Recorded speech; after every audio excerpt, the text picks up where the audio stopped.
বিষয়টা হচ্ছে বাবা, গেলাম সুন্দরবন।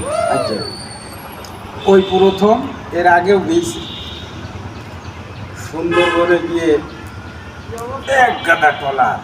ওর বাবা, তাই নাকি? দেখনি তো বাপ, আমি তো কোনো যাই না। টলা বোঝায়। আমি বললাম আমাদের টিম সহ গেছি, আমি বললাম টলারে ধরবো না, আমি সাঁতার দিয়ে মাথার তো মাথায় যাবো।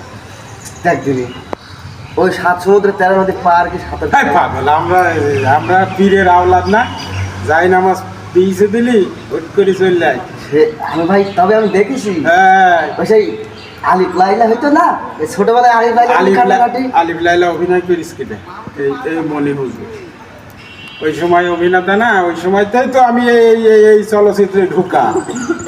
তা তো ভাই আমি জানতাম না, তবে আমি দেখতাম ওই বাপ। তারপরে শোনো, কোন গিয়ে বিশাল বড় বাগান, বাগানে দেখি আমার কথা শুনে গলা ছুঁয়ে গেল একটুখানি। গলা শুকোবে না কেন, আরো তো শুকোবে।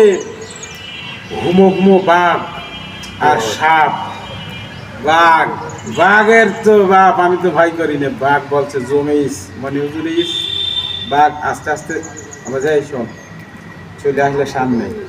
আমি বলছি মানুষের ক্ষতি করিস কেন, সুন্দরবনে মানুষ ধরিস কেন?